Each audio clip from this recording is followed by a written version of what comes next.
तो अब हम लोग चैप्टर नंबर 2 की सेकंड पार्ट वीडियो पे आए हैं। पहली पार्ट वीडियो में हम लोगों ने मेल गैमेटोफाइट पढ़ा, मेल पूरा स्ट्रक्चर पढ़ा प्लांट्स में, और थोड़ा सा स्टार्टिंग बेसिक करा।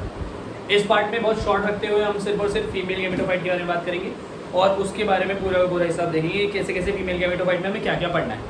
बहुत शॉर्ट रख के, बहुत ईजी रख के ट्राई करूँगा 10 से 15 मिनट में से खत्म करने का टॉपिक को, और बस यहीं तक करते हैं। चलो शुरू करते हैं। Development of female gametophyte. क्या होता है? मेल गैमेटोफाइट आपका पोलन ग्रेन के साथ खत्म हो चुका है और अब फीमेल गैमेटोफाइट आया और उसकी डेवलपमेंट। गैमेटोफाइट में दोबारा बताना चाहूँगा, गैमेटोफाइट का मतलब होता है वो चीज़ जो कि गैमीट फॉर्म करती है। क्या करती है बेटा? Gamete form. ठीक है, तो फीमेल गैमेटोफाइट की डेवलपमेंट जो होता है वो बेसिकली क्या होता है? फीमेल गैमेटोफाइट पिस्टल या फिर गायनोसिस। ठीक है, ये रिप्रोडक्टिव पार्ट है और इसके अंदर बहुत सारे पिस्टल के अंदर कार्पेल हो सकते हैं। अगर एक कार्पेल है तो मोनोकार्पेलरी, 2 कार्पेल से तो बाई कार्पेलरी, 3 कार्पेल से तो ट्राई कार्पेलरी, और 3 से ज़्यादा भी कार्पेल से तो मल्टी कार्पेलरी पिस्टल्स होते हैं। Pistol can be syncarpous. Syncarpous मतलब 2 कार्पेल्स एक दूसरे से जॉइंट है, और एपोकार्पस के जितने भी कार्पेल्स एक दूसरे से अलग है। हर एक चीज़ का एग्जाम्पल आ सकता है और उस पर क्वेश्चन आ सकता है। याद रखिए, सिनकार्पस का एग्जाम्पल पेपेवर और सोलेनम है, ये याद रखेंगे सब लोग ध्यान से। और एपोकार्पस का एग्जाम्पल है मिशेली। ठीक है, तो ये कुछ एग्जाम्पल्स है आप लोगों के फीमेल गैमेटोफाइट का शुरुआत करने के लिए। ठीक है, बिल्कुल स्टार्टअप करना है फीमेल गैमेटोफाइट को, तो हम यहाँ से करेंगे। फिर इसका कुछ फॉर्मूले, कुछ डायग्राम्स हैं, बट हम आगे आते हैं। पिस्टल कंसिस्ट ऑफ, अब पिस्टल में क्या क्या होता है बहुत ध्यान से देखेंगे। एक पिस्टल जो है वो कुछ इस तरह से स्ट्रक्चर है, stigma style ovary. Stigma style ovary. तो आप देखिए, a typical pistil consist of a hollow basal swollen ovary. सबसे नीचे की साइड एक बेसल, बेसल मतलब बेस में जो पार्ट है उसको हम कहते हैं ओवरी।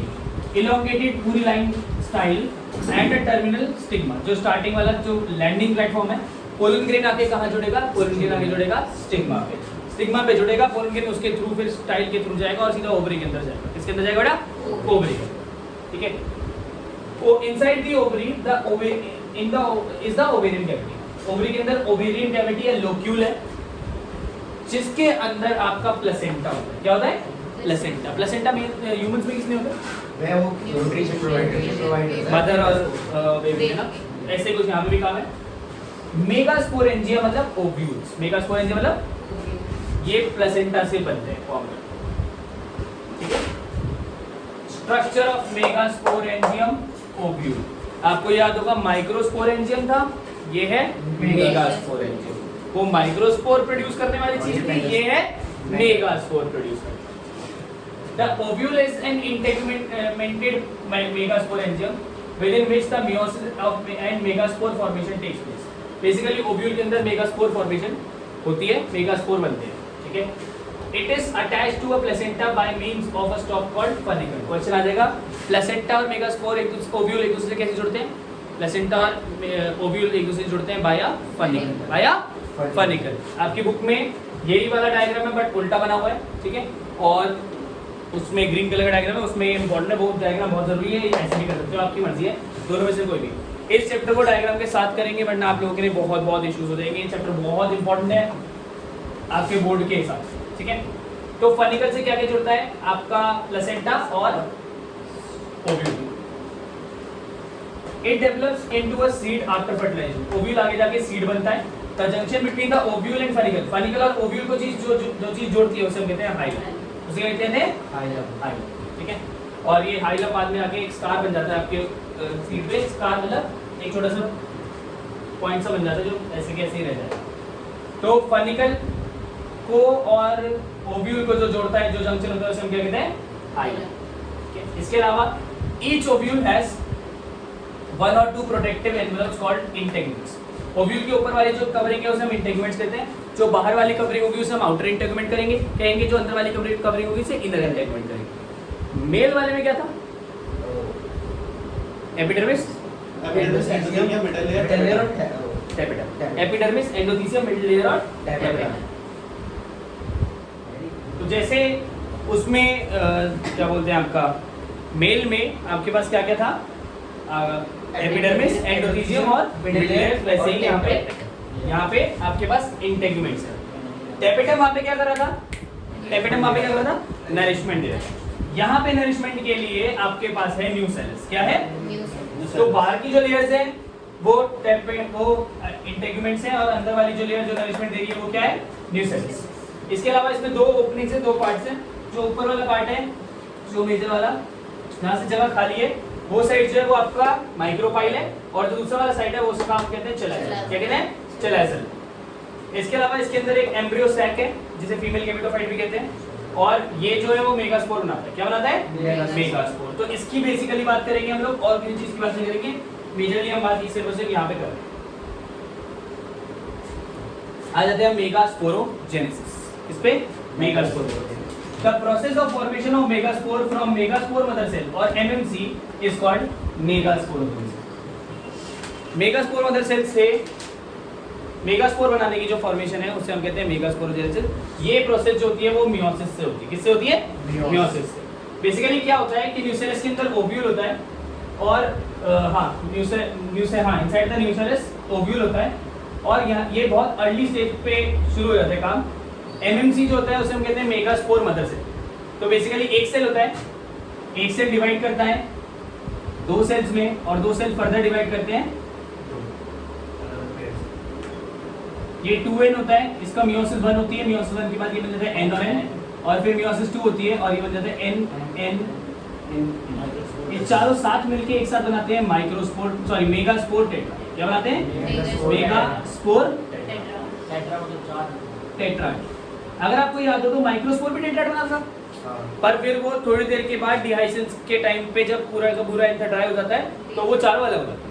यहाँ पे ऐसा नहीं होता, यहाँ पे 4 में से 3 मेगास्पोर्स जो होते हैं वो डीजेनरेट हो जाते हैं। क्या होते हैं, डीजेनरेट। जब 3 डीजेनरेट हो गए तो बचा क्या, एक बचा, और इसी पे सारी की सारी ताकत आ जाती है, सारी एनर्जी इसी पे आ जाती है। ठीक है, तो पहले 4 लीनियर लेयर बन जाती है 4 हैप्लॉइड सेल्स की, और उसे हम मेगास्पोर टेट्राइड कहते हैं। मेगास्पोर टेट्राइड के बाद क्या होता है कि उनमें से 3 मेगास्पोर्स जो होते हैं वो डीजेनरेट हो जाते हैं और एक बच जाता है। क्या ये सबको क्लियर है, पक्का? 4 बने थे मेगास्पोर टेट्राइड, एक मेगास्पोर मदर सेल से कितने बने थे, 4। उन चारों को साथ मिलके क्या बोलते थे, मेगास्पोर टेट्राइड। क्या बोलते थे, मेगास्पोर टेट्राइड। इसमें से 3 डीजेनरेट हो गए, क्या बचेगा, एक मेगास्पोर। ठीक है, इस वजह से ये जो डेवलपमेंट एम्ब्रियो से की है उसे हम मोनोस्पोरिक कहते हैं। क्या कहते हैं बेटा, क्योंकि 4 में से एक ही तो बचा, सिंगल मतलब मोनो। ठीक है, क्वेश्चन आ जाएगा, फीमेल गैमेटोफाइट एम्ब्रियो से की डेवलपमेंट को मोनोस्पोरिक डेवलपमेंट क्यों कहते हैं? आप बोलोगे क्या, बिकॉज एक ही मेगास्पोर बचा। ठीक है, हाँ ये हो गया। ठीक है, इसके बाद जो एक मेगास्पोर बच जाता है वो डेवलप करता है कुछ इस तरह से। मैं डायग्राम बना लेता हूँ। सिंगल मेगास्पोर डेवलप करता है,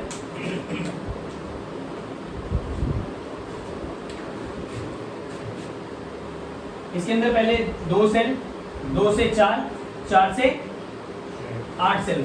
कितने हो जाते हैं, 1 से 2, 2 से 4, 4 से 8 सेल हो जाते हैं।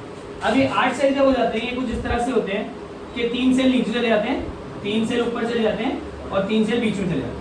जो नीचे वाला एंड है इसे हम कहते हैं माइक्रोपाइल। क्या कहते हैं बेटा, माइक्रोपाइल। जो ऊपर वाला एंड है इसे हम कहते हैं चेलाइजल। क्या कहते हैं, चेलाइजल। ये दोनों जब ये आगे जाके डेवलप होते हैं तो यहाँ पे माइक्रोपाइल वाली साइड पे 3 सेल्स बनते हैं, जो 2 सेल्स को हम कहते हैं सिनर्जिड्स। क्या कहते हैं, सिनर्जिड्स। और एक होता है हमारा एग सेल। क्या होता है, एग सेल। ये भी हैप्लॉइड है और ये 2 हैप्लॉइड है, दोनों हैप्लॉइड है। इसके अलावा ऊपर की साइड चेलाइजल की साइड पे 3 सेल्स हैं और तीनों के तीनों एंटीपोडल्स हैं। क्या है, ये सारे के सारे हैप्लॉइड हैं। इसके अलावा एक सेंट्रल सेल होता है जिसमें 2 न्यूक्लियस होते हैं,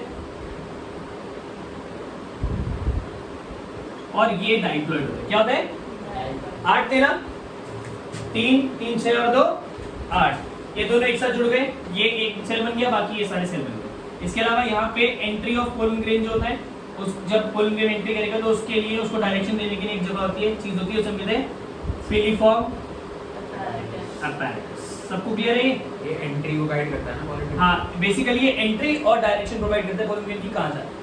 तो इस पूरी स्ट्रक्चर को हम कहते हैं 7 सेल्ड 8 न्यूक्लियर स्टेज। क्या कहते हैं, 7 सेल्ड 8 न्यूक्लियर स्टेज। क्यों, क्योंकि आप देखें तो 3 सेल ये रहे, 3 सेल ये रहे, कितने हुए, 6, और एक सेंट्रल सेल, कितने हुए, 7। सेल 7 है, न्यूक्लियस 8 है, इस वजह से इसको बोला जाता है 7 सेल्ड 8 न्यूक्लिएट स्टेज। क्वेश्चन आ जाएगा एक्सप्लेन करो 7 सेल 8 न्यूक्लिएट स्टेज, तो आप इस तरह से एक्सप्लेन कर सकते हो। किसी को कोई दिक्कत है? पक्का चले आगे? ठीक है, तो ये आपका डेवलपमेंट ऑफ एम्ब्रियो साइकिल है पूरा का पूरा, काफी इंपॉर्टेंट है ये, ठीक है।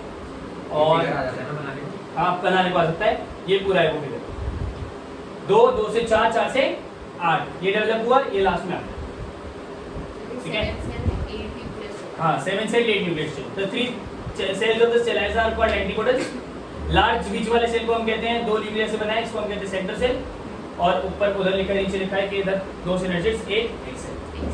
ये आपका 7 सेल 8 न्यूक्लियर स्टेज है। और इसी के साथ साथ आपका पूरा फीमेल गेमेटोफाइट खत्म होता है। फीमेल गेमेटोफाइट में स्टार्टिंग में हमने करा कि स्ट्रक्चर देखा सिग्मा स्टाइल ओवरी, फिर उनके थोड़े थोड़े स्ट्रक्चर देखा, ओवरी के अंदर गए, ओवरी के अंदर ओव्यूल देखा, ओव्यूल के स्ट्रक्चर को देखा, उसके अंदर फनिकल और हाइलम और चेलाइजा माइक्रोपाइल न्यूसेलस इंटेगमेंट्स देखा, फिर उसकी आगे डेवलपमेंट देखी कैसे कैसे हो रहा है, और मेगास्पोरोजेनेसिस करके लास्ट में हम 7 से 8 न्यूक्लियर स्टेज पे आपके आ गए।